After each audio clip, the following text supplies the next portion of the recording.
I'm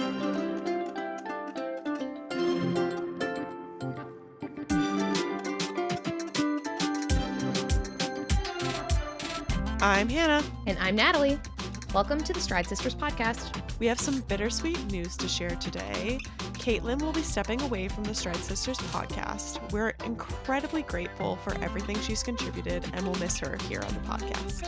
Thank you, Caitlin, for being such an important part of the Stride Sisters podcast. Happy holidays! On today's episode, we are thrilled to have a special guest joining us for this holiday spectacular. Rick Dougherty from the Tall Guy Talks Travel podcast is here to talk all things Disney Christmas. Together, we're diving into the holiday magic of a very Merry Christmas party, the brand new Jollywood Nights, Epcot's Festival of the Holidays, Disney Springs, and so much more. Plus, we share some exciting marathon weekend merch previews, discuss upcoming ride closures, and sprinkle in a few tips to make the most of this magical season. It's the perfect way to celebrate the holidays with a little bit of Disney cheer. So lace up your shoes, grab a cup of hot cocoa, and step into the magic with us.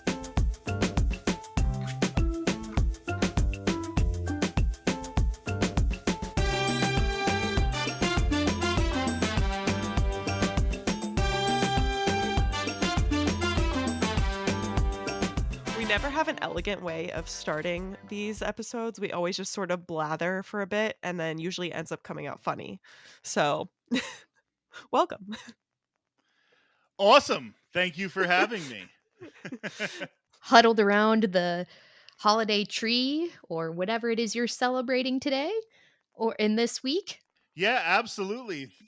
Thank you so much for having me. I'm really excited about this. I know that once you get Natalie talking, she can go for a while. So I'm trying to see if I can get that to happen here. Don't worry, it's a coordinated effort. We'll get there. Oh man. All right. Well, for our listeners, if you don't recognize our wonderful guest voice, would you like to introduce yourself, Rick? Yeah, so I'm Rick Dougherty. I host the podcast Tall Guy Talks Travel with Rick Dougherty. And one of my major co-hosts is Natalie's cousin. And that's how I got to meet Natalie. And then we did many a Run Disney event together.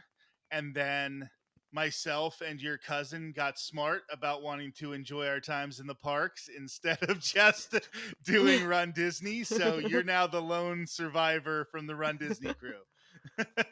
Fair. That's fair. Hey, I'm holding out hope for Mary Poppins someday because that'll rope her in.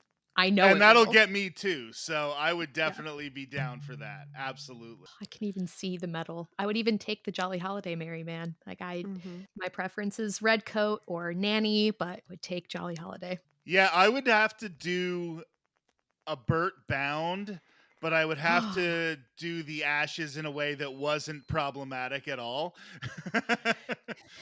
Yes, it's strategically placing the ashes and priming your face or being ready to blot it from experience.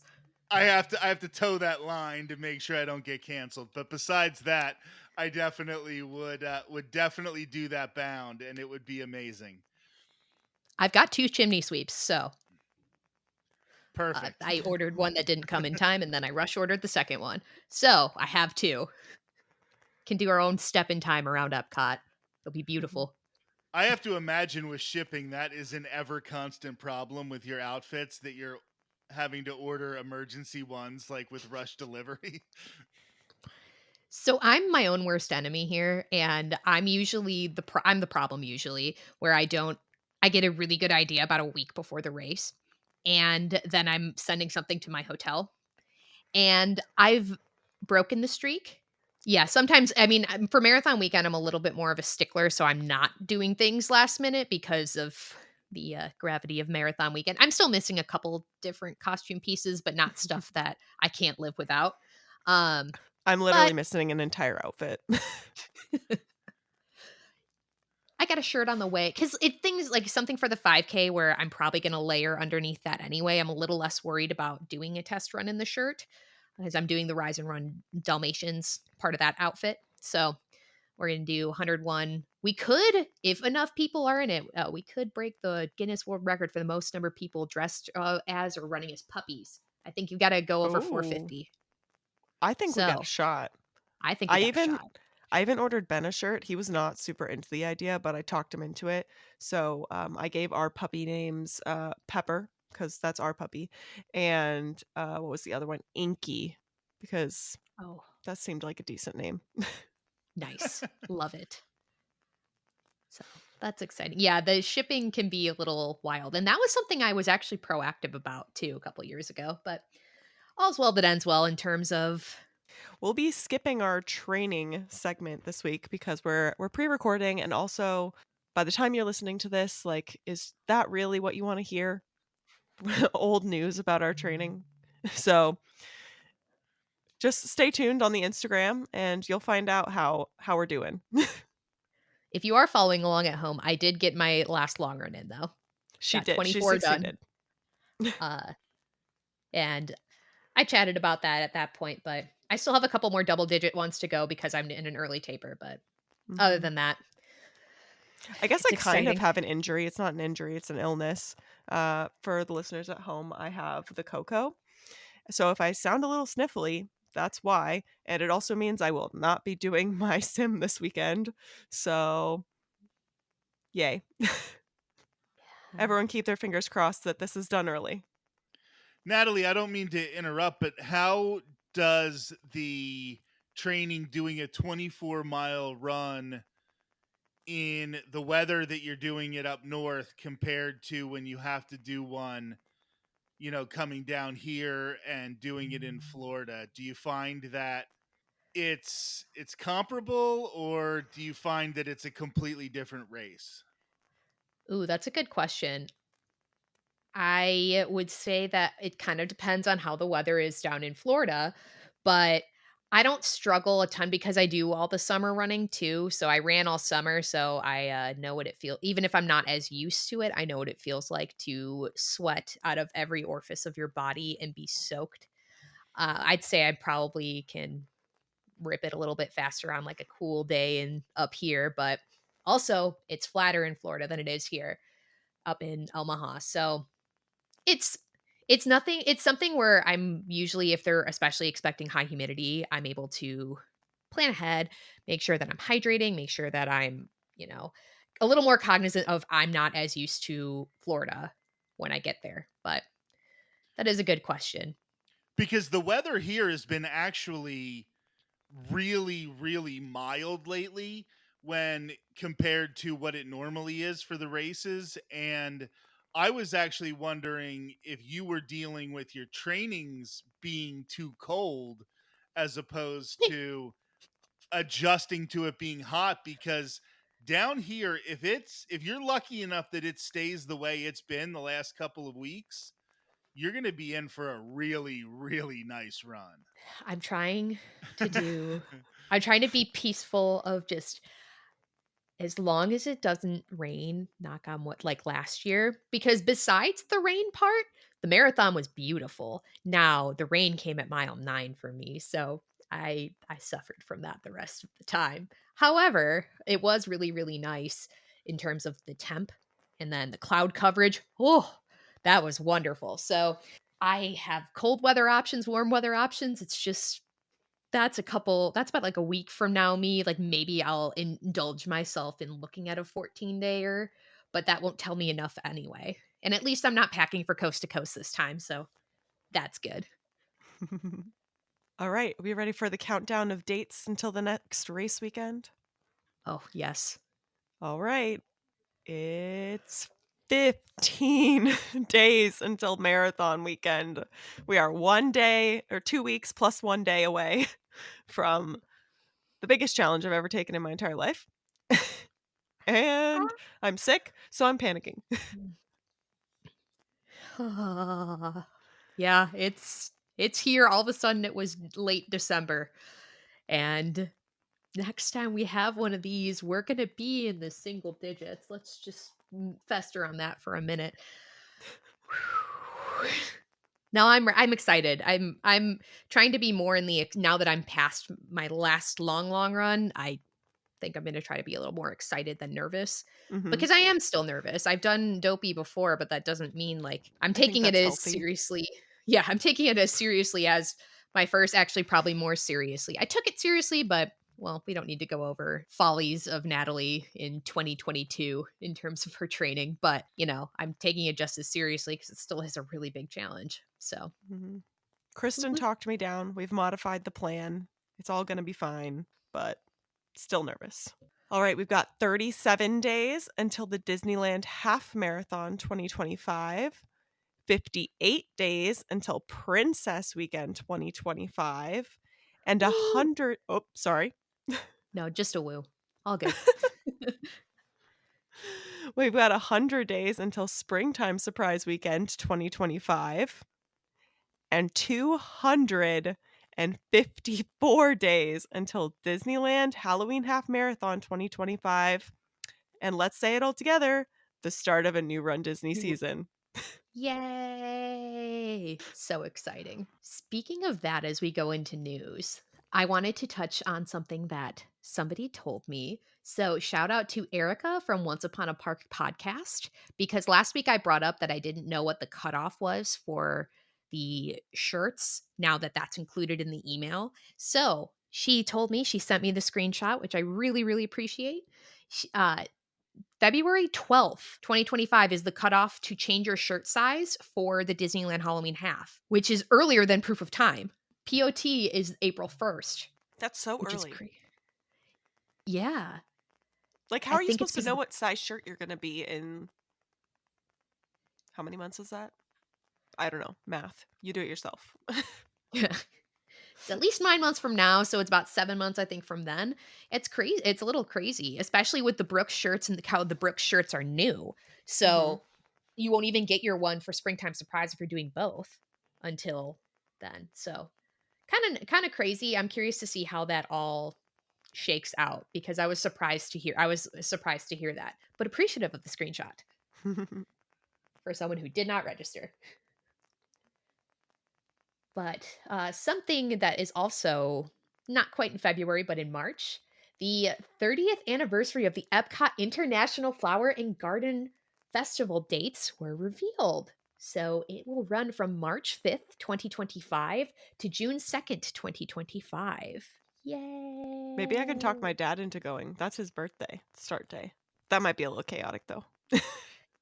Because it doesn't overlap Princess this year. So we got farts, which is what we wanted to overlap Princess, but Mhm. we lost the ability for like because it's not like Flower and Garden overlapped Princess last year, but if you were there a couple extra days, you were able to catch the start of Flower and Garden. Is it just me or is it shorter this year, Flower and Garden? I felt like last year seemed like that lasted forever. And this year it's just like 2.5 months, which So last year it actually ended at Memorial Day because Mr. Natalie and I were there for almost the end of it for our honeymoon.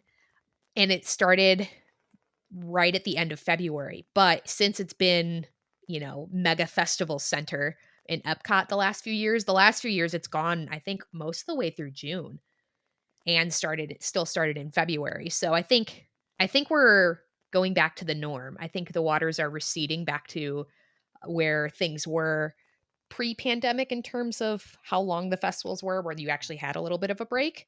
But I was a little surprised to see the March start date actually.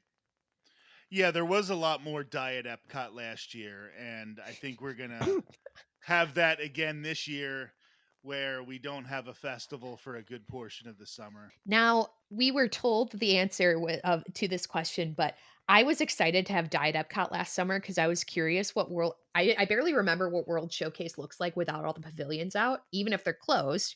And I was like, are they going to go sweep under them or something? But they stayed out all summer. Yeah, they're not going to, go to the expense of pulling them down, putting them back up again.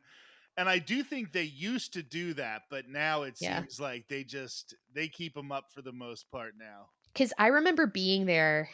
It was back in 2017. It was actually about mid-August, and they were starting to get them ready for Food and Wine. And Food and Wine didn't start until the last week of August at that time. And I remember being like, oh, all these festival booths, because I was familiar with, because we went a lot during spring breaks growing up. So when the flower and garden ones were out, but like the transition from like one day, no booths, to couple days before we left, booths, as well as that was my first time seeing any Mickey pumpkins too at Magic Kingdom, because we really didn't go as much in the fall. It was kind of crazy to me. And I remember the whole, oh, it's so weird to see all these booths. And now I'm like, if I didn't see the booths, I would wonder what was wrong. There's so much room for activities. It's like the ultimate bunk bed. True. Speaking of some things in Epcot, there are a couple more ride closures that will come in January. So the Grand Fiesta Tour in the Mexico Pavilion will be closed January 6th to March 15th of 2025. So if you had high aspirations of riding Grand Fiesta Tour during the marathon, first of all, we don't go that way anymore. So I hope that already dashed it. But secondly, it will already be closed by the time, unless you're getting there early, but by the time the marathon rolls around. And then Astro Orbiter in the Magic Kingdom will close the 13th of January and reopen sometime in the summer of 2025. Yeah, I can't say that you're going to be able to do that during the marathon, but if you want to really spend your, just feel alive, I don't know if I would crawl into one of those after the marathon. I made a big mistake last year of getting on a carousel pony the day of the marathon, like after the marathon, and I don't think I would survive if I got into or out of an Astro Orbiter. Didn't they let you ride it more than once because you were kind of like struggling to get off? And there was no I line. probably could have if I wanted to, but I was already like shuffling my body off of it and regretting every decision that I had made that day, because it was 9 p.m. on marathon day and my legs hurt. Good times. Good times. It was a very eclectic back and forth in my group chats. I'm like, of explaining where I was and why. I did make it to Big Thunder, but so real ride, RIP King, almost by the time the marathon happens. And then kind of last thing that we wanted to chat about was the merch preview for marathon weekend came out on Monday, the 16th. Check out the Run Disney blog. I'm really stoked about the like windbreaker. I think it's a fun pattern. Yes. I mean, we only saw the back of it, so like that's all I have to go on, but we had a lot of navy going on, which is good. It ties into the theme. I like how it does all tie into the theme. I'd say that some of the color palette I'm a little whelmed by now, and I appreciate that they're sticking to the theme. So like A+ on that. It's just like what I'm going to see myself putting in my little basket. However, whatever that happens, I see the things that don't make it into the merch preview or the graphic tees or whatever, those end up being awesome. So help. Because we haven't seen the dopey jacket yet, and I bought 2 jackets last year during Disneyland. I got the windbreaker, and then I got the like weekend jacket, and I'm on a no jacket spree. However, if they have one beautiful rich purple the way they did last year, I loved that dopey jacket. T's and P's to me in my wallet. And whatever, the tanks I always love, the long sleeves I always love. So I'm definitely interested to see how it all goes together. And because my first dopey was the 90s theme, so it was the 30th anniversary, so it was the loud merch, and I liked it. I love my stuff that I have from it. So I'm very curious to see how everything ties together, and all the things that we haven't seen yet that I'm excited for. Pray for me. Pray for our wallets, guys. Yes, already. Yeah, the 6-pit, because I really love. There's the goofy quarter zip. My guy is getting the respect he deserves for his 20th anniversary of being the original challenge. And you can't see my little goofy ears I have on right now, but I'm playing with the ears of the ears. So my guy is getting the justice he deserves, because usually the goofy area of merch is a little picked over, and it doesn't get the justice it deserves in for marathon weekend, because there's only about 1,000 to 1,200 goofy bibs in a normal year. I think they might have some more this year, but considering it's an anniversary, so most goofies are dopies. So like my first time, I bought dopey stuff more than I bought goofy stuff. So T's and P's for me. All right, Disney fun facts. I was very surprised to hear that we actually had some good fun facts here today, because I was like, oh, it's the day, it's Christmas Eve. I didn't expect there to be as much Disney news. So On Christmas Eve of 1970, The Aristocats was released, and that was the 20th animated Disney feature. Also, and this goes into our main topic of today, on Christmas Eve of 1996, the very first Epcot holidays around the world came to an end. Wow. So, what a segue into our main topic by somebody who has gone to all the holiday things around the Walt Disney World with I'm looking Rick. for the inside scoop because I've been to zero. I've been to none other than seeing partial decorations when we were there for Wine and Dine. Yeah, I guess with the way the races are organized, you really, if that's what you're hitting, you are not getting the Festival of the Holidays. But when we talk about Epcot festivals, it's kind of an unusual one because Festival of the Arts is by far the best, in my humble opinion. I Oh, yeah. got the heart shape from Natalie there. And it's so short. Mhm. And that's sort of how Festival of the Holidays is as well. And when you're talking about annual pass holders like myself, if you do the pass with blackouts, it's actually even shorter because it starts in the Thanksgiving blackout and it ends in the Christmas New Year's blackout. Mm. So there's a real limited window to how most annual pass holders can experience this festival. And there's so much going on in it that it really does make the lines for everything ridiculous. I think the first thing about Epcot's International Festival of the Holidays that I would discuss is the storytellers, which there are 7 different storytellers throughout World Showcase. There's the Mischievous Barn Santa in Norway. That's a favorite with the Ooh. kids. Um, that's a fun little presentation, maybe 10-15 minutes. My personal favorite is the Chinese lion dance. It's 2 people dressed in a lion costume, and they're kind of like acrobats. If you've ever seen the Chinese acrobats Hmm. at the pavilion, it's sort of an extension of that, just with a New Year's theme. Over in Italy, they have La Befana, which is the good witch who comes and delivers presents the day before the Epiphany. Oh. And that's another one that's a real favorite for the kiddos. They have the Hanukkah singer and storyteller playing Hanukkah music from around the world. I think that's a really good one because we focus a lot on the either Eastern New Year's holidays or Christmas. So to have another holiday represented is nice. The Japanese Dharma storyteller is a really fun one. And then Pierre Noel and Father Christmas in France and the UK, respectively. So they do a really good job of telling these stories of how different groups around the world celebrate the holidays. Wow, that's incredible. So I guess for context, the last time I was around Disney around the December timeframe was actually with my cousin 20 years ago. We had overlapping family trips.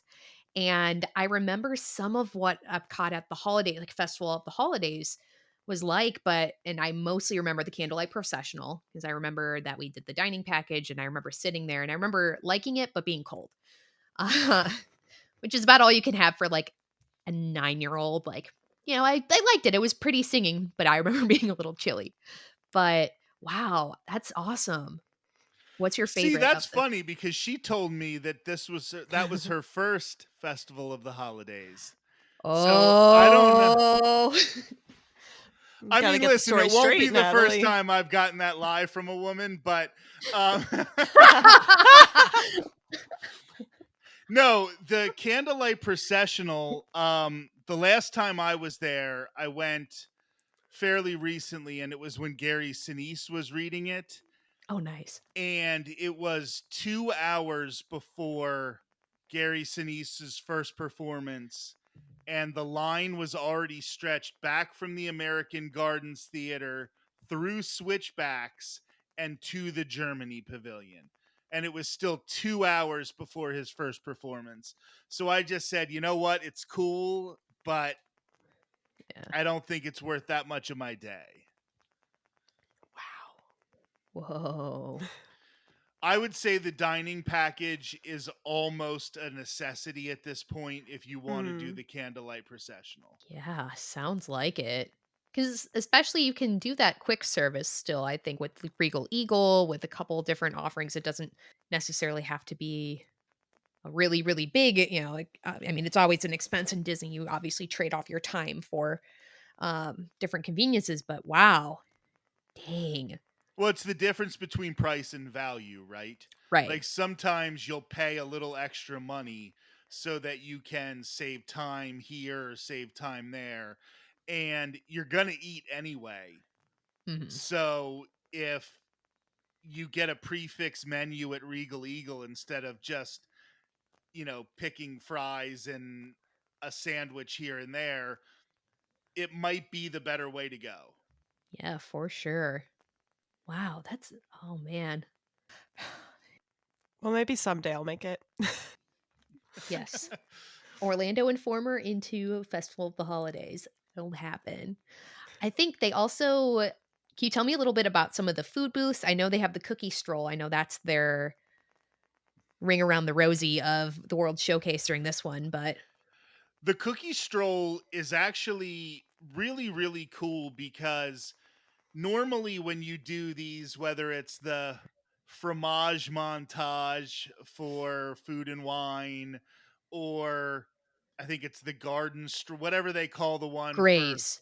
Garden Garden Graze, Grays, yeah, yeah. whatever it is for Flower and Garden Festival, the cookies aren't that expensive, most of them. Instead of Mhm. it being a full dish that's 5, 6, $7, you're talking about a cookie that might be like $3 to $4. So to actually complete the cookie stroll is a lot more affordable than some of the other strolls that you get throughout the year. Now, so much of all of the booths are cookies and snacks that you have to make sure that you're, hitting the more substantial things, or else you will definitely start to feel the jitters of having all that sugar throughout the course of your day. Whee! But there are some really good substantial, Natalie knows I'm a vegetarian, so I don't try any of the meat dishes, obviously.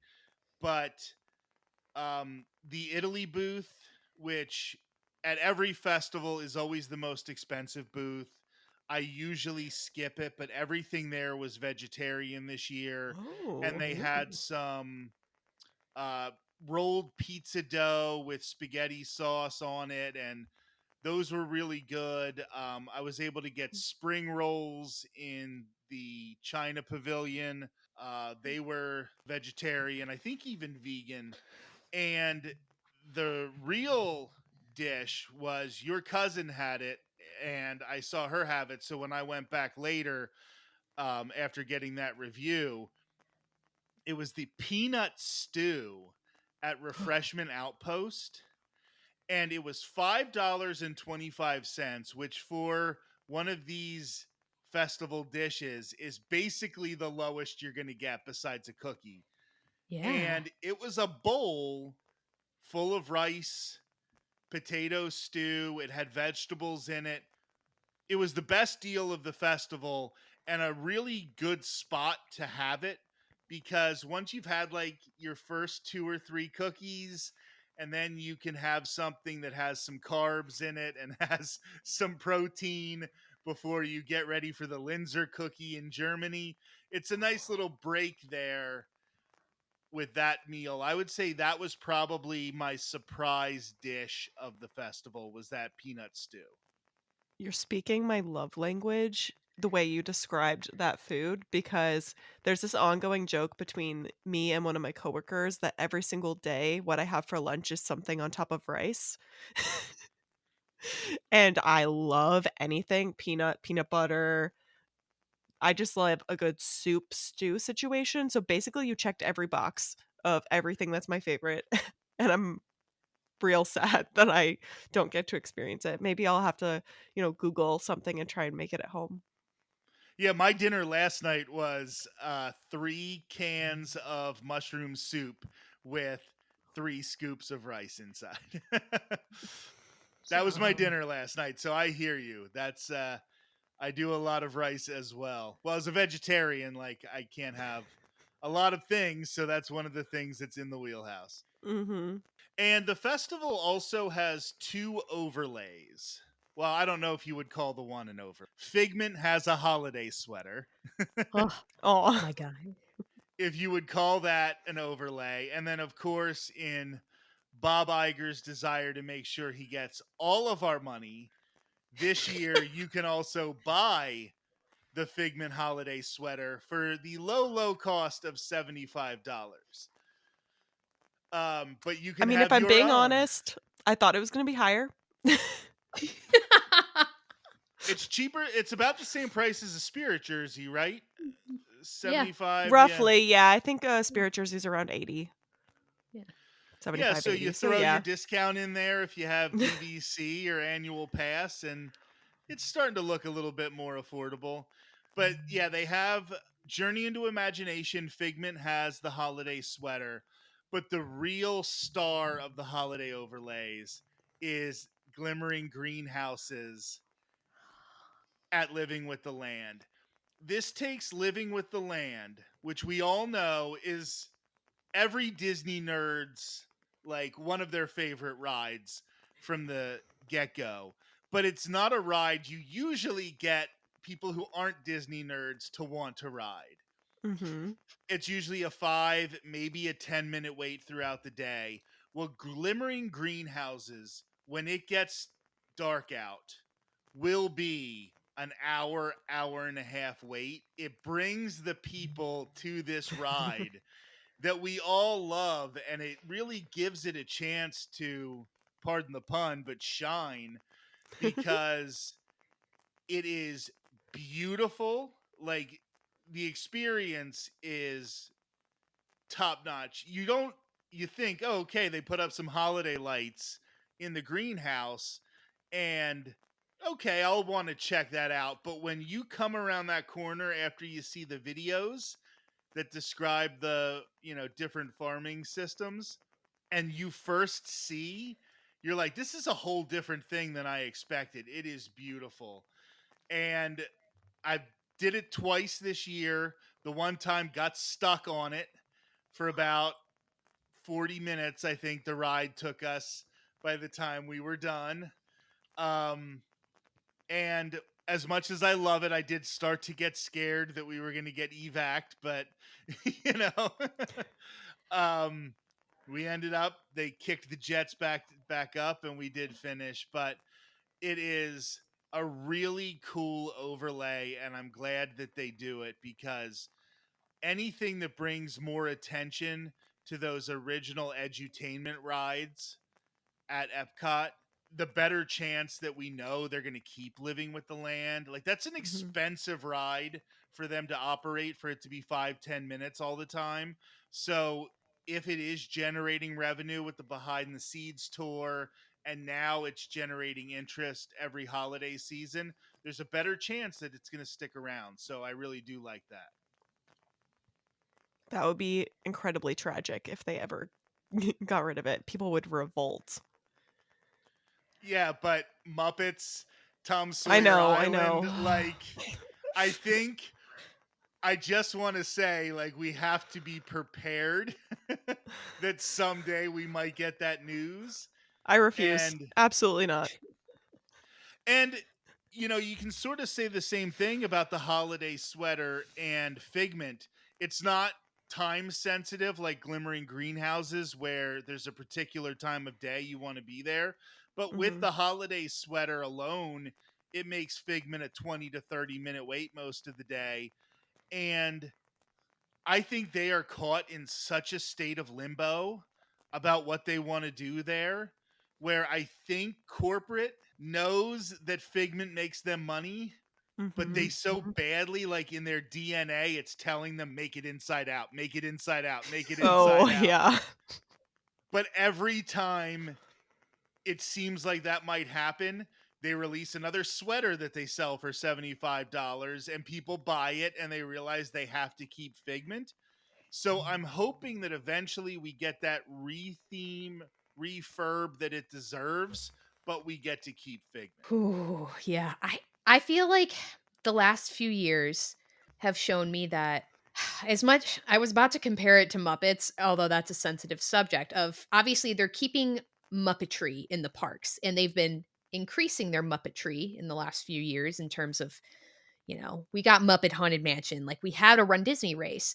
Um so thinking Figment as well. Figment was a Run Disney race. That race sold like hotcakes. So we like the Figment meet and greet is usually always got a pretty solid line. So I feel like Figment in some iteration he stays.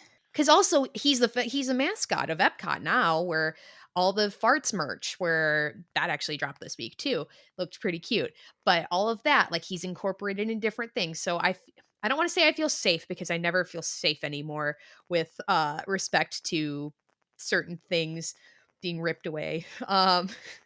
But also with Living with the Land, that one I do feel pretty safe about though, because I know that they have active contracts with. So I've done behind the scenes out of to preface, and they have active contracts with NASA about like growing things. So when I did behind the scenes last, it was before my my first dopey, and they had just gotten in tomatoes that they were trying to figure out a way to like have tomatoes that could grow in space, and that's in that room, that purple room that looks like it's like kind of fake, but like there's a ton of stuff in there. There's active research going in there or going on in there. So I feel good about Living with the Land for the most part, but it's the only ride on Disney property where they don't need Imagineering's buy off to change things because the people who work in the greenhouse, if you gotta take the cucumber, sensitive subject, but if you gotta take the cucumber down, or you have to like prune the tree, you have to prune the tree. And that's actually how Glimmering Greenhouses started was they just threw up some lights and then then Imagineering was like, whoa, we can actually give you some more budget for that because of the popularity of it.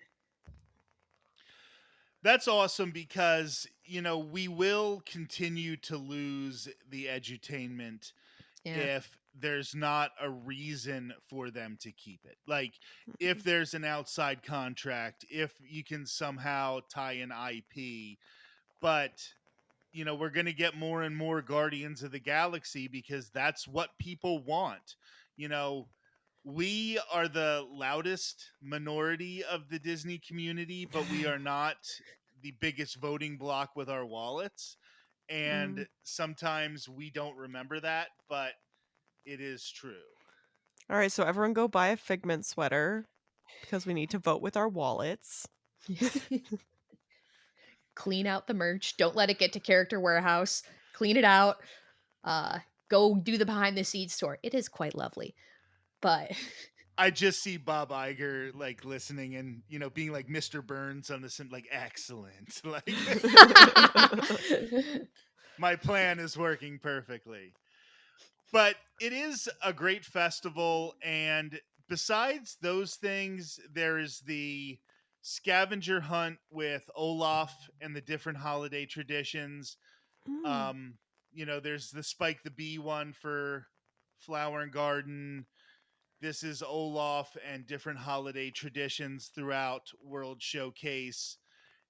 They do have, and I think of all the changes that came post, what was it, 2019 D23, the one where we were promised everything and we got like four things.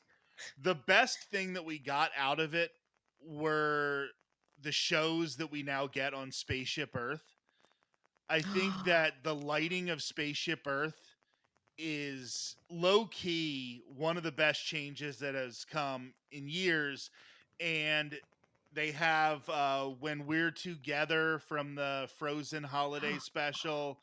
They'll do that every couple of minutes. And they have When You Wish Upon a Star. And they're playing holiday music up front for most of the night. So, when it gets dark after you've done Living with the Land, Glimmering Greenhouses, to just sort of sit in the front of the park and watch Spaceship Earth be the prettiest girl in school is something that I would recommend as well. chills. I love Night Cot, first of all. Secondly, just I love just watching the beacons. They're just beautiful. But if we are talking about icons with a show projected on them during the holiday season, we have to go to the other park for the best one because it's Ooh. Disney's Animal Kingdom, and it's the Awakening show on Discovery Island, which is awesome. It's every, I want to say 15 minutes, but it might be 10 minutes. And it's about a 4-minute show. There are 3 of them. So Animal Kingdom is a park that likes to close at 6 and 7 o'clock at night. So if you make sure that you are giving yourself an hour on Discovery Island, you will see all 3 shows. And if the park closes at 6, that's rides. They'll still run the shows on the Tree of Life until 7. So I would say, do the get in line for whatever ride you want, Expedition Everest at 5:59, and then get off Everest and run to Discovery Island, and you should be able to see all 3 of the projection shows. But they are just so beautiful, and they crank the music on Discovery Island, so you should be able to basically get a pretty good spot no matter where you are, and you can still hear it and you can still see it from most parts of that area. So it is beautiful. They have the Merry Menagerie there during the day, which are the puppets. I don't Yeah. know if you've seen the seal, and sometimes there's 2 cast members and they are dressed up as a horse. It Ooh. is a lot cooler than it sounds as I describe it, but it's, sort of folk art, the Mhm. designs of these characters, and you can just spend an hour just sitting on a bench in Discovery Island and watching, especially as kids, interact with these animals. Like, they go crazy for them, and they usually have live musicians playing holiday songs. Animal Kingdom found a way to really do the holidays right, and now we're going to be losing the holiday theming at Dino Land because of that retheme, but they definitely have Discovery Island handled. I just think through the rest of the park, we might want to see a little more. But once we get in Kanto, and I'm sure they'll have plans. Especially a lot of that is such a big hit too, because I had not really realized how big they do Dino Land and all the beautiful lights until this past year when I was there. Because usually it's funny to see what stays of the holiday stuff through marathon weekend. Usually the tree doesn't come down before marathon weekend, and we run down to that. But some stuff or in Magic Kingdom, I should say. But the Animal Kingdom tree might go, the Hollywood Studios one might go, but um, I was there, and it was a couple days after the marathon, and I was getting a ride on Triceratops Spin in the morning, and before I had to then start my work day. So I remember like looking around, like all like the lights were still up, they were still playing music, and I was like, "Whoa, I don't know if I've ever noticed this before." DAC is just a hidden gem in general, so it makes my little heart happy. All the true fans love Dak. Absolutely. I think you can tell how big of a Disney fan you are by your love of Animal Kingdom. If you think it's a half day park, then you're a half Disney fan. No, I don't. Oh, No, hold on. I don't want to attack shots anybody's. fired. I don't want to attack anybody's fandom. That was sort of a joke, but you can sort of. But you can definitely tell the people who really love the theming and the detail of Disney, they gravitate towards that park. And one of the cool things about the Dino Land decorations is it's one of the rare places in Walt Disney World where you will get, like, I'm going to say current, and not really, but like they'll play Tom Petty Christmas music instead of, 20s Christmas music or Mhm. 50s Christmas music. You'll get actual songs from artists that you hear on the radio.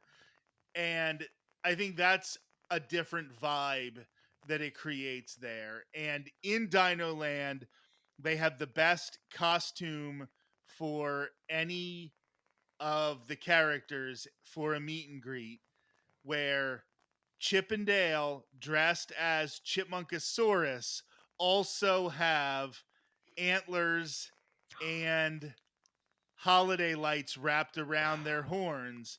So it is a costume on a costume on a costume. Natalie and I have both just experienced the most tragic loss, knowing that we will most likely never ever get that photo experience. But here's Maybe the at a thing. party. That's my only like glimmer. Maybe at a party. But here's the thing you do know. You let that sit for about 5-10 years, and then it's your marathon outfit. Oh my gosh. Yes. Done. I'm there. Brilliant. That's beautiful. All right, let's go ahead and pencil that in on the calendar. Perfect. We don't have a plan for princess costumes this year anyway, so. But we're good for 10 years from now, marathon. Exactly. Exactly. That's wonderful. Because I was thinking that they'll probably bring them out for run because their Chipmunkosaurus is going to become a rare character. I mean, I already would call them relatively rare because you can only find them there. But be still my heart. The antlers. I love them. That's cute. I'm going to need you to send us pictures, Rick, because Yes. I'm going to have to live vicariously through you. I will have pictures in Natalie's DMs by the end of the night. Excellent. Love to hear that. Hopping over to another park. We're just exercising our park hopping before 2 still. And I'd love to hear a little bit about Jollywood Nights, because you have been, correct? I did it last year. I did the first year of it. I did not the first night, which was a disaster. Yeah. I did the second night. So I was happy. Initially, I was bummed that, FOMO, right? I was bummed that I wasn't at the first one, but in retrospect, they were able to fix some things. Mm-hmm. Here's what I love about Jollywood Nights, and then I'll talk about some of the issues with it after that. I'll go positive first.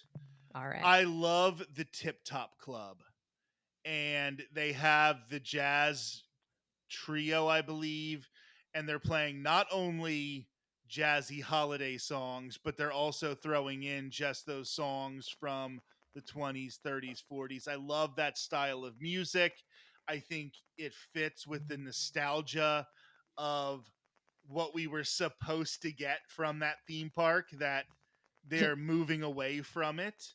As Michael Eisner said, the Hollywood that never was and always will be. And I loved that performance. It was the last thing I did for the night. It was just how I wrapped up the night. I got a mocktail and I just stood around and watched them perform. And it was really a great way to end the night. They have the show where they normally have the Beauty and the Beast musical, and that's cute. There's Muppets involved in that. I'm wondering if they took out the joke where Miss Piggy said her fountain was the icon of the park, because obviously no, if it's not gone now, it might be. because that aged like milk. That makes it even funnier, to be honest. It's actually very Muppets to declare something the icon of the park and then have them cancel it within 12 months. It's a fine show. It's fun. I waited for it for about an hour. Like, I decided that I would do the first one of the night. So I just got right in line. And I would say you don't necessarily have to do that. If you can just slide in at the end, I think it's not worth that much of your, extra ticket. When you're paying for a ticket to one of these after hour events, your time is very limited and time is very valuable. So if you can find a way to just sort of sneak in at the end, and watch the show, I think that's probably worth it. The Nightmare Before Christmas sing along, Chef's Kiss, like you can't get any better than that. It was perfect. You get Oogie Boogie, which I think of all the costume characters is one that just translates so well. It Mhm. only, Oogie Boogie only comes out at night, so I think that's one of the reasons it looks so good, but it really does translate into a good costume character, and that sing along that replaces the Frozen sing along is really good. The fireworks show Jingle Bell Jingle Bam is skippable. Um I would rather go try to meet some of the characters, maybe, go try to get on some rides with shorter wait times. But where Disney did make the mistake, at least last year, and I'll have to check how they've adjusted this year, was they assumed more people were going to want to ride the rides. But so many of the people, especially the first night, were already annual pass holders, so they can ride Mhm. Rise or Slinky Dog Dash anytime, and they wanted to do all the special experiences. So all the rides were 5 minutes, and all the cocktails and specialty cookies were 45-minute waits. It's that influencer first culture, which we're all now a part of because we have podcasts and, Instagram pages. But unfortunately, sometimes it does kind of mess with some of these events. Seems like some of the feedback I've heard this year is things are a lot more balanced in terms of getting on rides, but also not waiting insane amounts of time. At least I've heard some feedback from people I just know or just generally seen in the different pages and whatnot. So I'm hearing a lot. And then some of the things I know that the Tip Top Club also was like weirdly dead ended last year. And I don't know how they fixed it, but I know that they did fix it and people are a lot happier with the space they have, I believe, there. I think they definitely got feedback that that was something that people liked, so they put more of an effort into it this year. Hmm. And the same thing with characters. I think they figured out that they needed more characters than they had last year, because I think I've even seen Mary Poppins and Bert, which Bert is a rare meet now. Like he's in parades, he's in Yeah. cavalcades, but he's not a meet you get a lot. And I think some of the penguins are there with her as well. So I'll let you catch your breath again. And Hollywood Studios also does this really good job over the holidays of the kitschy decorations. Hmm. And I love that. It reminds me of driving up to my grandmother's in the coal regions of Pennsylvania, where it was the 80s and 90s, but everybody was still stuck in the 50s and 60s. So those were the decorations that all the towns had as we were driving up there. And I really do love that. And, well, my favorite Michael Eisner quote, the Hollywood that never was and always will be. It just has that vibe when you're there. And Hollywood Studios is an interesting park because I think for some people it's either your favorite or your least favorite, and it's not a lot in between. I'm a big DHS girly. Always have been. Okay. Yeah. See, I think it would have to be my fourth park, but I still do, enjoy it at this time of the year, I think is when it's at its best. Obviously, and then you talk about the one that's left, right, is Magic Kingdom, which is so standard and traditional that I think spoiled Disney fan who's lived down here now for almost 6 years, you don't see it as being quite as special, but it is when Ooh. you're somebody who, if you see that for the first time, it's amazing. But it's Mhm. also one of those things that they can't mess with the formula, because if they change it, if they do anything different for the regulars, you want to see that huge tree. You want to see those same decorations. So it's going to stay standard every year. But the other thing is they'll be filming the holiday specials And just randomly one Sunday night, Elton John will be performing at Cinderella Castle. And you're like, what? Like, that That happened was this year. yeah. My cousin blew up about it. She was like, she's like, okay, it's fine. I'm fine. I'm fine that I'm not there right now. It's absolutely fine. And narrator, it was not fine. But that was absolutely crazy. Well, I remember when we did, it was Tower of Terror. So it was Springtime Surprise, the 10 miler. Yeah. It was the day after the 10 miler, and the two of you were talking about maybe going to his last North American performance. And I didn't think that would not include him playing Cinderella Castle. Like, I thought he was going to be done, but nope, he's just on a random Sunday. And I think he was playing like Tiny Dancer or something. Like, he was playing a hit. And that was insane that happened. But Jingle Cruise, another thing that they do at Magic Kingdom for the holidays, that, you know, the jokes on Jungle Cruise intentionally are stale. Like, that's part of the charm of the ride, is that you get the backside of water and you're in denial. But when they do the overlay for the holiday, it's one of those times that it gives you a reason to ride a ride that you might not ride every time you're in Magic Kingdom. And then it takes a ride that has normally a 20-minute wait, 30-minute wait, and turns it into an 80, 90-minute wait.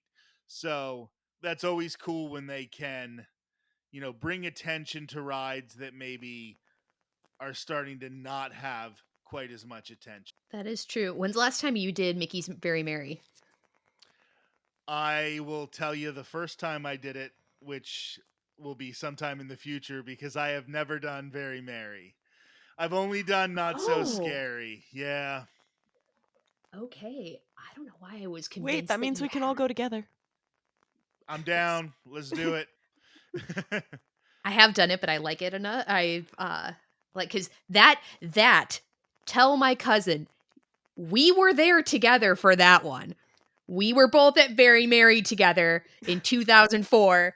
I remember bopping around. I remember riding Figment with her, by the way, in Epcot in 2004. Anyway, but You Oh, I say it am as if you convinced can't that speak she to your just own lied cousin. to me. I this was premeditated, and it was definitely like she's laughing about it now for some reason. I don't know why, but it was a fun joke that she had. No.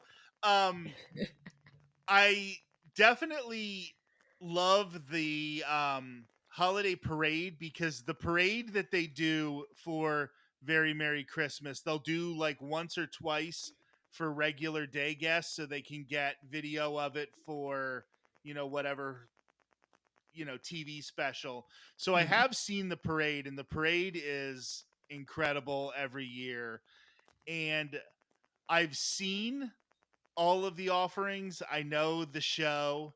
I'm not 100% sold on the show. I think the Sanderson sisters show for Not So Scary is probably a little better than the Very Merry Christmas show. Um, but if that's your vibe, like, you got to go do it. It's such a great event. I've never heard anybody complain about it. Yeah, it's really great because I did it last fall, the very first one. So I did the last Halloween party and then I did the first Very Merry. Kind of extended the trip to cover both, and it was just the Snope on Main Street. It's so hard to not be happy as it's bubbling on your face and it's Snope. And then just it really felt like I kicked off the holiday season in a lot of ways. And I didn't know as much about because I went in my very first Not So Scary. I went in surprised for what the parade was about. I knew there was a headless horseman, but I didn't know whatever. But Very Merry, it had been, gosh, I think about almost 20 years since I had been to that. And just the things that just as you said, the formula of things haven't changed but have, right? I remember the toy soldiers and how they clump down Main Street. I remember, seeing Santa at the end. I remember the reindeer. we had the funniest people by us where they were just a hoot. And I remember them saying or like yelling out to the reindeer during the parade. They're like, "You guys are working so hard. See you guys soon." I I laughed so hard because it wasn't like being obnoxious. It wasn't like how sometimes guardians and people are like, we're day drinkers or alcoholics when people ask what they call themselves. It was just funny of just, you're working hard. See you guys soon. Very I will funny. say this about the Magic Kingdom holiday decorations because I don't want it to sound like I was talking them down. Oh no. The Christmas season, all of the traditions feel like they have been around forever, right? Hmm. And I know I'm, in a little older generation than the two of you. Like things like Elf on the Shelf feel like they're completely new. But Yeah. now, like to the current generation, that's a holiday tradition that feels just as consistent as the Hess truck, right? And the Hess truck was a thing that probably felt new to the generation before mine, but everything gets incorporated. And a place like Magic Kingdom has to stay similar Mhm. because it has to keep that feeling of timelessness more than any of the other parks. Main Mhm. Street USA has to feel timeless.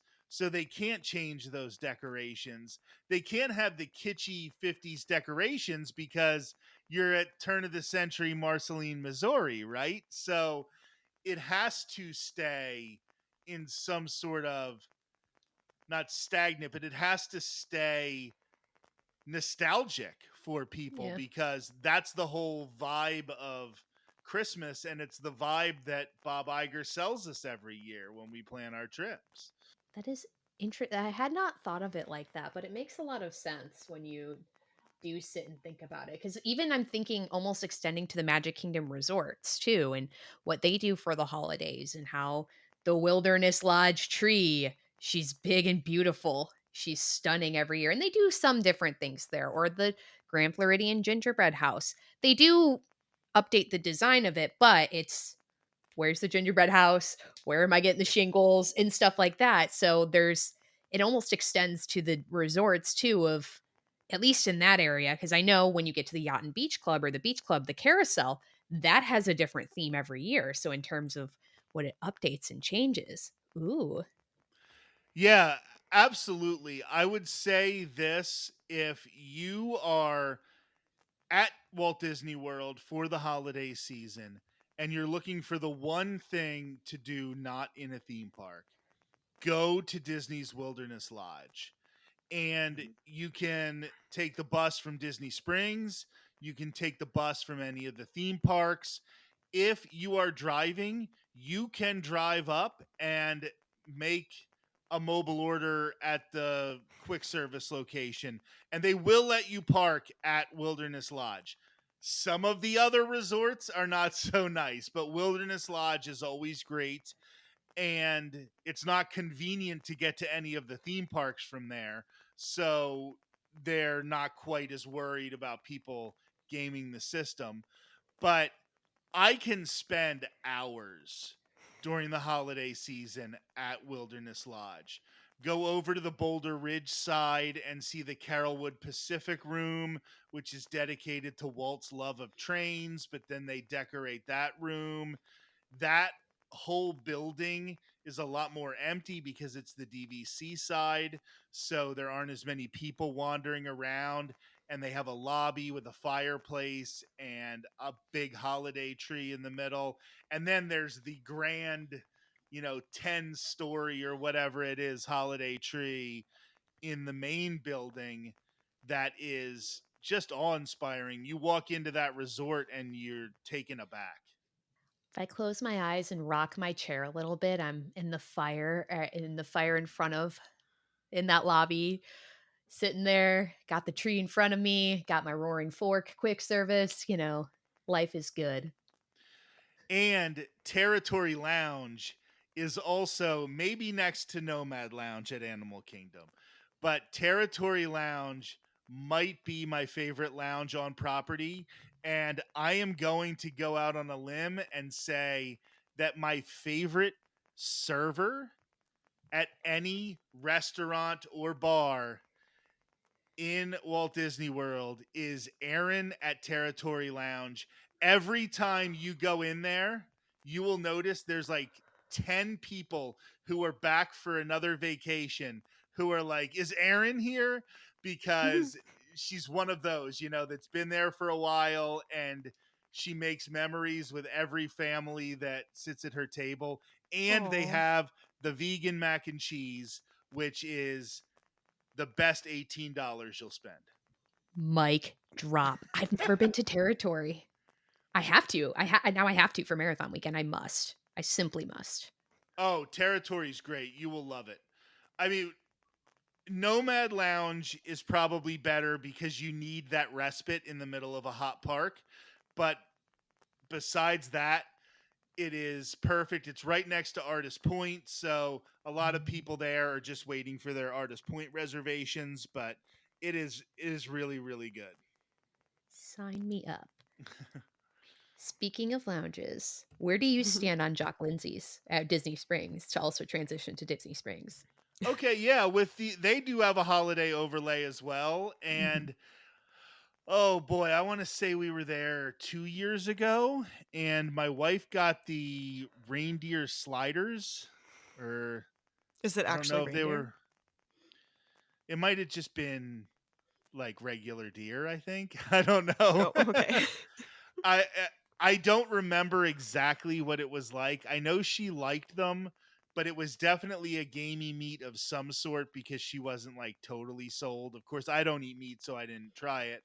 Um, and they did have some specialty cocktails and mocktails for the holiday season. I will say, as a local or a close to local anyway, it's hard to get the motivation to go to Disney Springs over the holidays because it gets packed. When people are blocked out of their passes, it's the only Disney that the locals can get. Hmm. And it can And just it's a be mall. really difficult. And it's a mall, right? And Ben and I made the mistake of going to the mall 2 weekends before Christmas to buy some last minute things, and there were lines outside of each of the shops to get in for fire capacity, and I remembered why I don't like going to the mall. it's a mall, it's Disney, it's everything that could possibly add to crowds exists there. There's a movie theater showing Wicked, like anything that could possibly add to the crowds exists at Disney Springs. I always love going there, and I love their holiday decorations. But it can be really tough to get that motivation to want to Fair. wait. I Mhm. just saw the other day they just released some new item, that's limited, and the line to get in was, because you have to go through the metal detectors no matter what. So Mhm. there's only like 3 entrance points, and all the resellers had everything backed up. So it can be a little difficult, but That's Yeah. fair. Yeah. Not I'm not sold that I need to be going to Disney Springs. you can just drive right up to Wilderness Lodge. And you can sit in front of the fire and you can pick any of the restaurants. They're all good. Um, Boardwalk is another great resort for the holiday season, I Oh, find. Their lounge normally plays old radio broadcasts from beach towns, but during the holiday season, they play old holiday radio broadcasts. And I've worked in radio for 25 years, so like that's my jam. Like Mhm. hearing those old broadcasts, I love it. Their lounge always does some sort of specialty, cocktail, special mocktails. They have the decorations up there, and then they have the gingerbread boardwalk in the lobby, which is amazing. Like you said, then you can just go over and go to Yacht and Beach Club. You can see the train at Yacht Club, and you can see the carousel at Beach Club. All of the resorts make the holidays special in one way or another. I will say this, you can even go to Art of Animation, Pop. They do have things. They have overlays at the All Stars. And maybe they're not quite as fancy as the gingerbread house at the Grand Floridian or the biggest tree on property outside of the Contemporary, but it's also a lot more laid back, and you can sometimes just relax and enjoy the vibe a little bit more by going to some of these out of the way places. I think Port Orleans is another one. As a moderate, it's beautiful, but it's also not on the monorail. It's not right next to Epcot, so people don't necessarily think to go there, but it's a nice place to just go chill. They don't worry about you parking there. They have plenty of parking. Same thing with Coronado Springs. That's built for conventions. They have just they don't even want Oodles you of stopping parking. at the guard. Yeah, they don't even want you stopping at the guard shack. They're just like, go park. And they have great restaurants. And now with Grandestino Tower, they're able to have a holiday tree every bit as impressive as the holiday trees in the bigger resorts with the big lobbies. Oh. I have a question about gingerbread specifically, since you mentioned the gingerbread house at Grand Flow. Have you gotten a chance this year to see the new gingerbread sculptures artwork that they've been producing at other locations? So I have done the Grand Floridian gingerbread house, and Mm-hmm. this year they have added I think the style this year was really creative because they have individual trees that are based on different characters. So it's almost like a Disney bound of a tree. I think the trees are made out of chocolate and the house is made out of Mm. gingerbread. But I know there was a Figment. I know that they had Chip and Dale in their Rescue Rangers outfits. Oh. They had all of the Fab Five.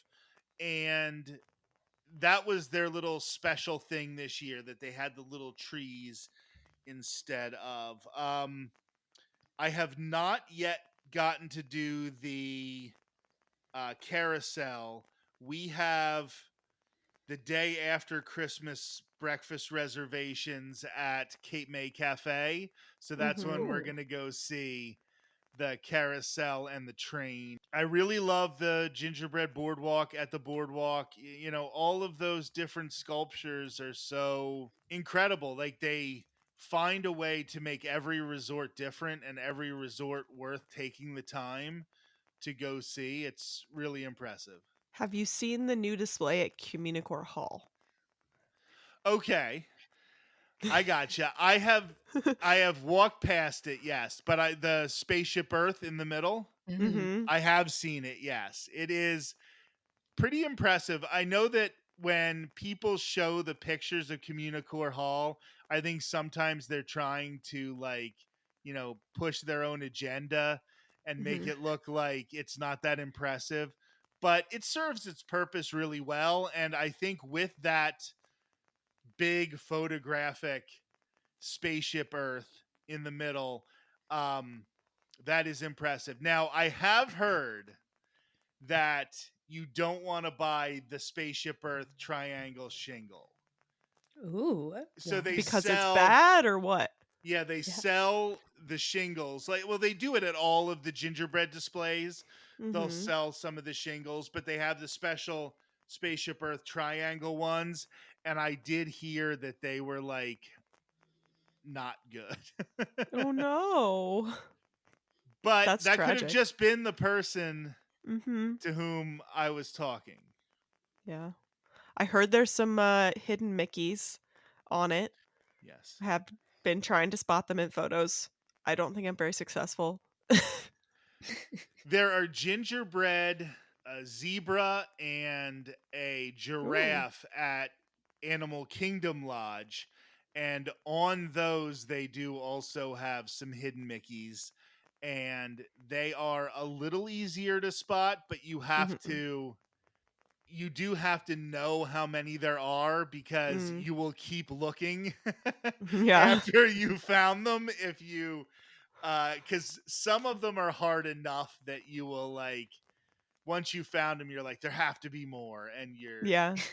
I feel like even when they tell me how many there are, I'm not convinced. I'm like, "There's still a secret one, isn't there? There's one you're not telling us about." right. And I'll get a pin if I find it or something. Yeah, Yeah. you're always convinced that there's that extra little pixie dust moment there. Mhm. That's awesome. Oh, now I'm so in the spirit of everything, which is great because big day. Santa's busy today. Is tomorrow. So let's talk a little bit about you, Rick. Let's hear a little bit about your podcast, which just celebrated a very big milestone. We hit our 200th episode, which is absolutely incredible. We have posted every Thursday for almost 4 years now. Wow. So that is something about which I am very proud. The amount of dedication that it took to do that. And it is not how I met your cousin, but it's how I got to be really good friends with your cousin. I just one day messaged her. She was somebody who went to the parks differently than I went. And then I also found somebody who, Sarah, she goes to Disneyland more than she goes to Walt Disney World because she's on the West Coast, and she Mm. has a kid, so that changes her traveling situation a little bit. So I reached out to them, but I've had Natalie on the show. I've had other people on, and lately I have also been delving once a month into a topic revolving around Michael Eisner. I just decided that, um, I think with all of the things that are going on now and a lot of the changes that are happening, I think people are glorifying Michael Eisner a lot. And I want to say, yep, there was a lot of good in Michael Eisner, and there was a lot of bad in Michael Eisner. And maybe we should look at it, from both Whole sides, whole because, picture. yeah. Now, I will say that, his reign is why we have the parks that we have today. They never would have lasted this long if he didn't do things like, and I know this is going to sound bad, raise prices and, usher in the Disney Renaissance. All of those things were so important. And that's been fun to delve into that. But we have done, yeah, 4 years almost of the podcast, and it started off, we were getting, I mean, everybody who's ever done a podcast knows how it is. The first couple, you're getting like 40, 50 people listening, and you're like, oh, is this ever going to take off? And then one day it just takes off, and you feel like a little bit of a celebrity because of it, and that's always fun. After doing it for 4 years, what would you say is your biggest piece of advice for new podcasters like us? I would say, make sure there's an episode when people expect there to be an episode. If you are consistent about posting, I think that people really relate to that. So maybe you record an episode and you're like, boy, that's not my best work. I don't know. Like, maybe We've I done should that. just, Yep. but post it, because you're going to find that the people who listen to you, like, you'll develop fans, and Mhm. you'll have people who will remember those first couple episodes where maybe you weren't that comfortable, and they'll feel like it's almost like they were at the, Nirvana show at the small club. You know what I mean? Like, they feel I like hope that's they're a how people part of feel it. about my bad editing. It's and another thing, talking about the editing, I am listen, like, I'm on the spectrum. I am a perfectionist sometimes, and sometimes I will just spend way too much time trying to make it perfect. But You're in good and company. yeah, Natalie's like hiding her eyes, and it's not like that. The the big thing about a podcast and trying to grow your audience is to have people feel like they're just sitting down and having a conversation with you. And I think you both do such a great job with that. And it's more about, yeah, just letting people in, letting people know who you are, because the Disney information, everybody has that. The Yeah. same Yeah. ride closures, the same Run Disney jackets. Like, as much as everybody rushes to be the first one to show the Figment sweater, it's not who shows it first, it's who shows it best. It's who makes you want to experience those things with them. And if you're constantly posting when people expect it, then they know they can rely on you. And if they can rely on you, they're going to listen to you. They're going to continue to listen to you. It's going to become part of their routine. And once it's part of their routine, you've got a fan. That is so true. Have you? I sometimes feel like I'm arguing with you and Maz because when you do the tier lists, and sometimes I'm trying to figure out if I know what you both are going to say. And I guess, and I'm going to I try to guess at your rationale.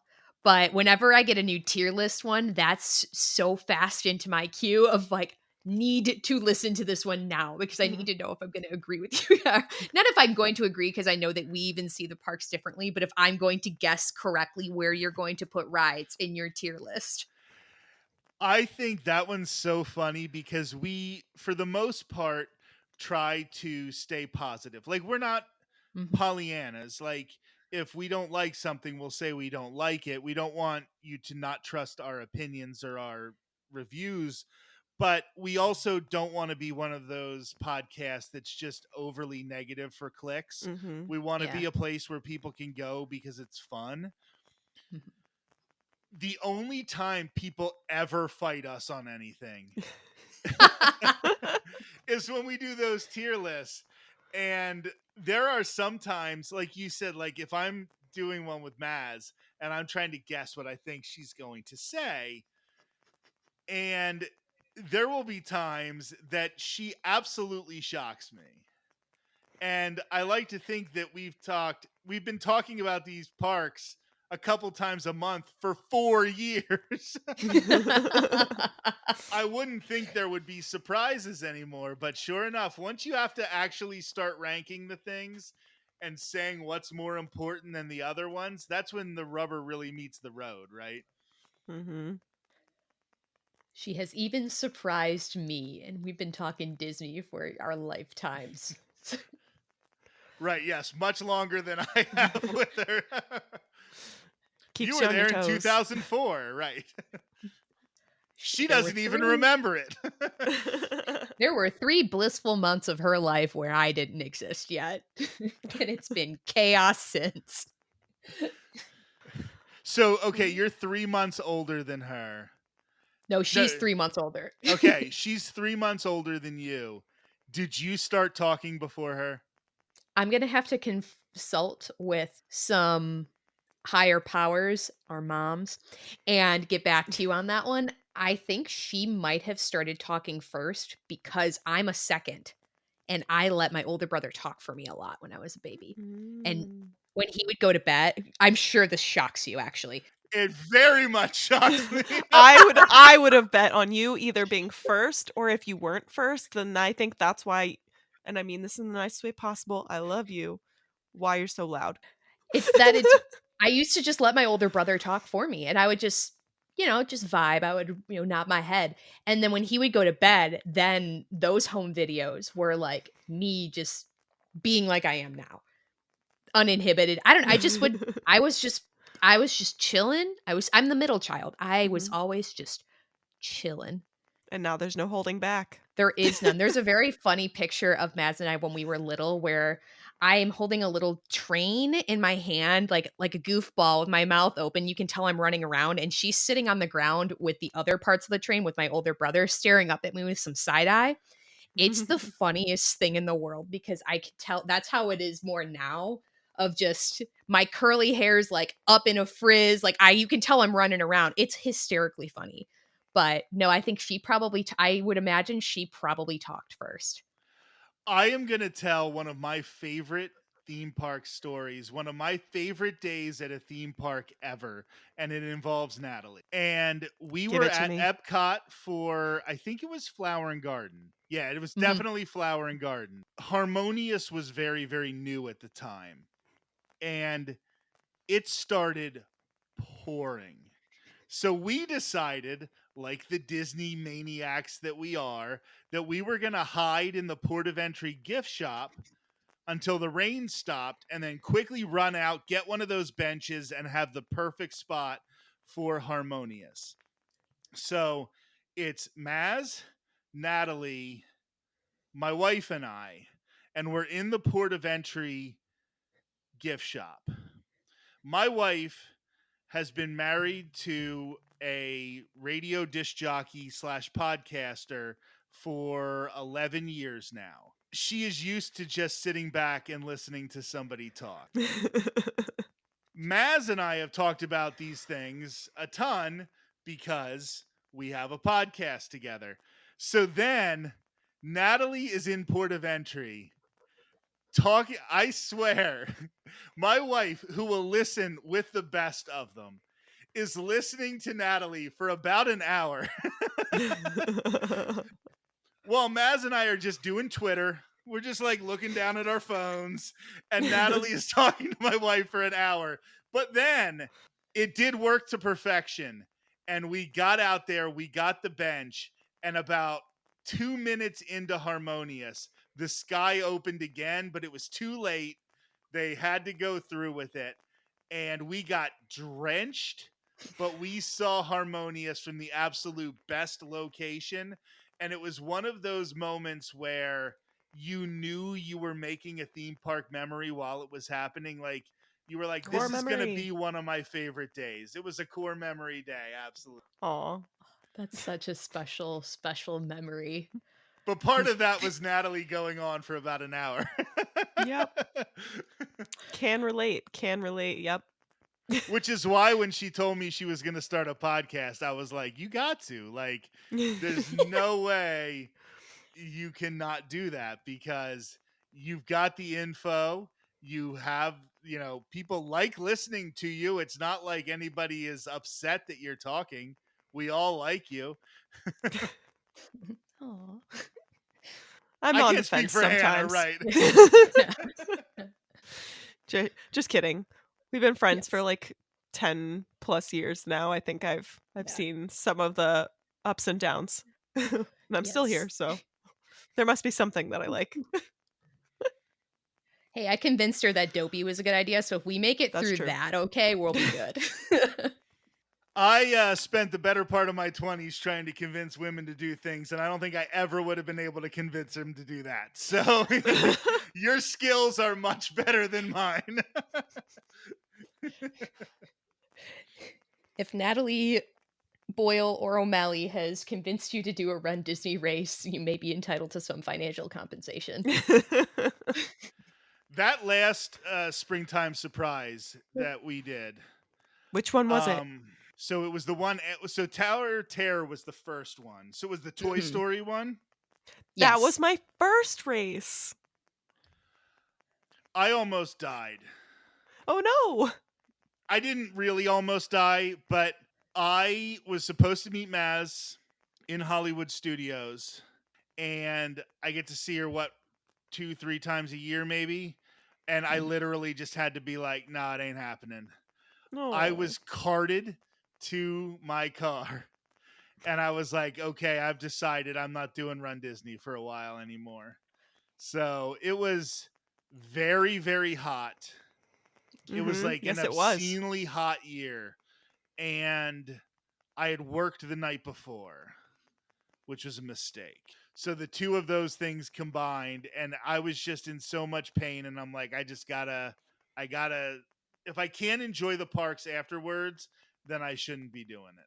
That is That's fair. fair. We kind of skipped this part when we at the beginning. Normally we ask you these crucial questions at the beginning, but what was your first Run Disney race? It was the Princess Half Marathon 2020. Okay.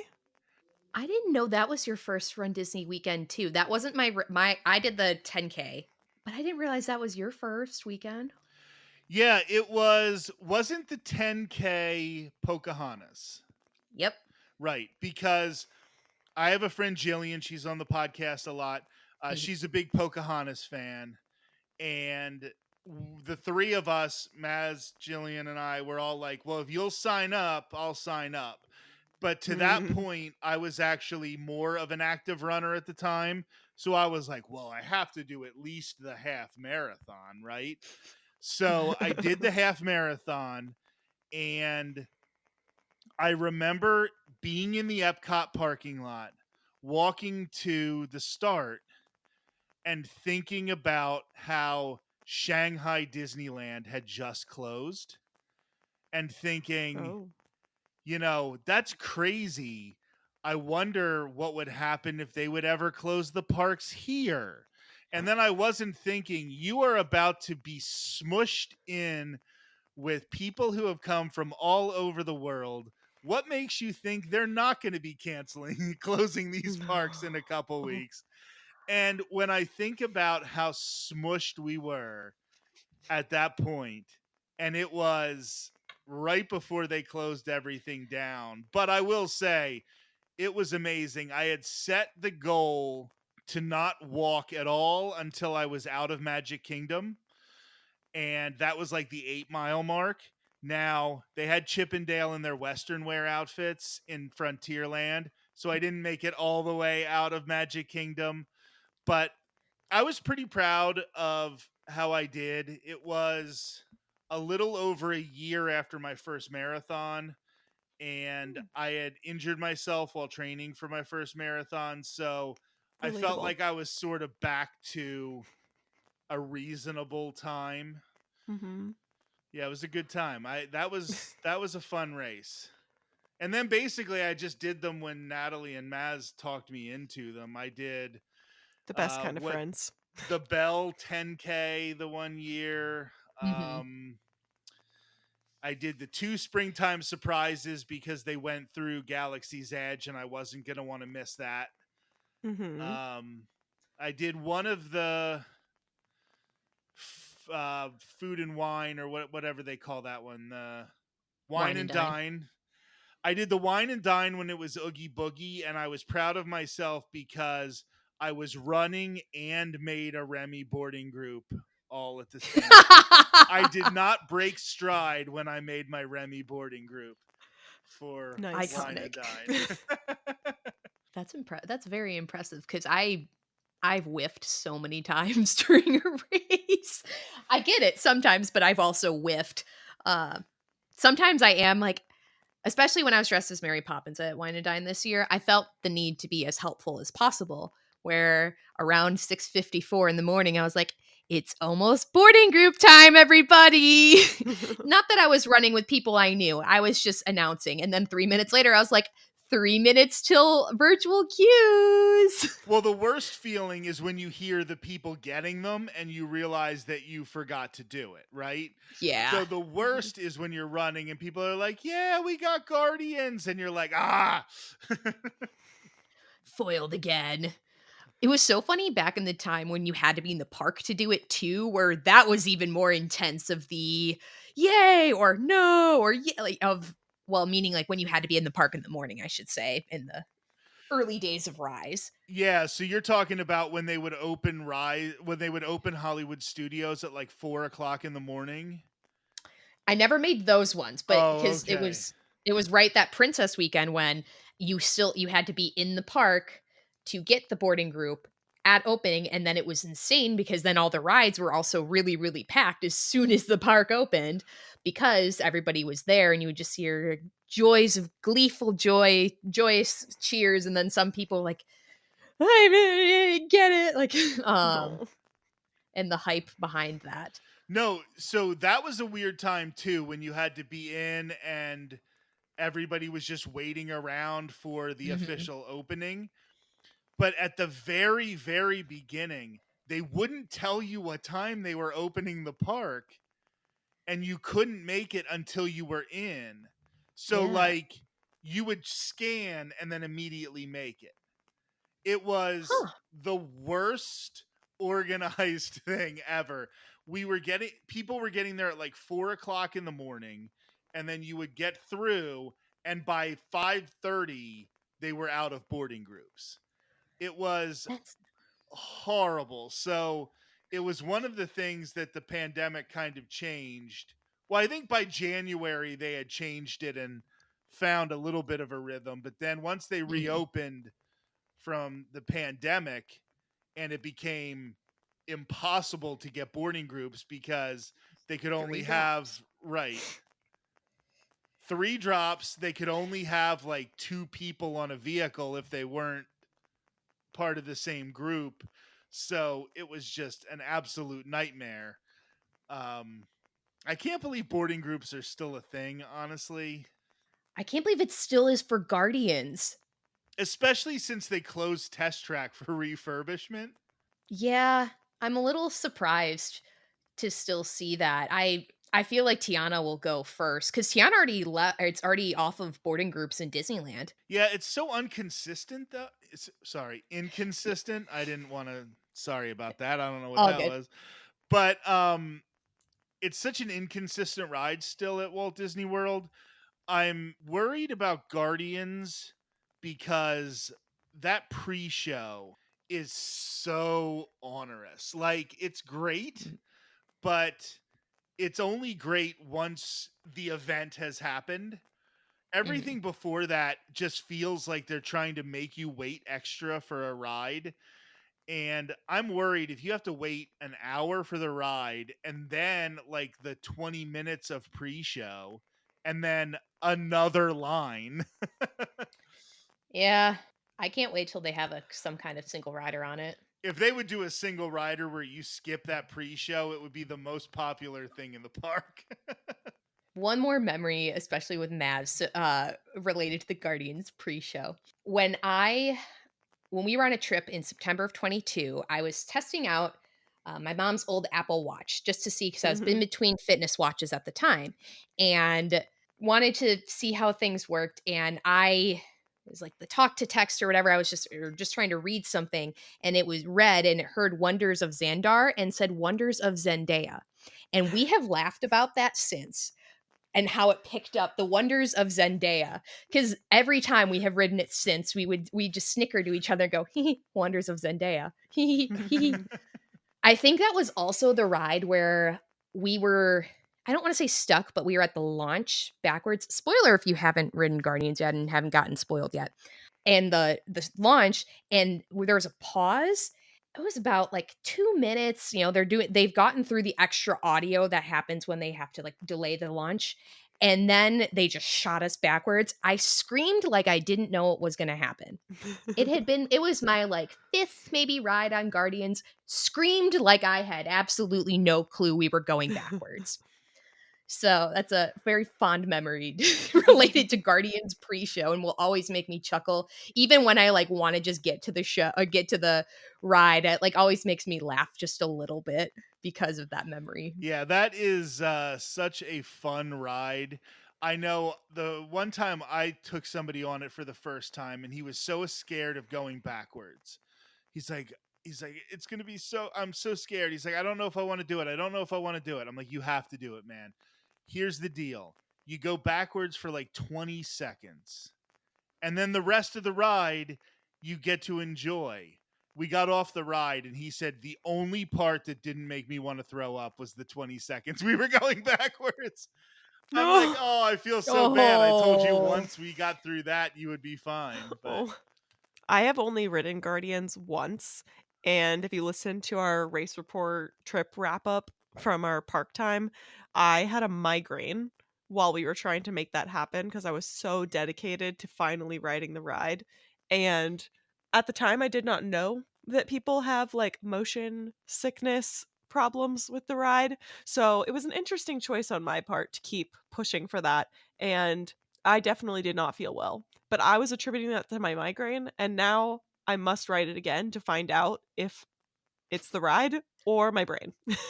So one of the keys to not getting motion sick on that ride is letting your eyes go where Disney is trying to make your eyes go. If you kind of, drift and try to look at everything and you let your eyes wander throughout the building, that's when you tend to get motion sick more often. But if you Hmm. just keep looking forward at what they want you to see, you should be okay. I think most people are, but Okay. it's not Star Tours, but it's definitely worse than. It's definitely not Mission Space Orange. You know what's funny? Mission Space doesn't make me sick. Really? So I don't know. We'll see.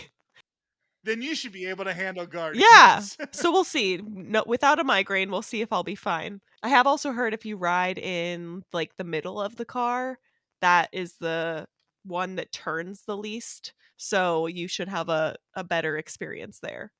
Yeah, my wife and I ended up in what's the first car when Mhm. you're actually in the ride portion, Mhm. and she was right on the side that's like free. She'll never ride it Oh, Oh. again.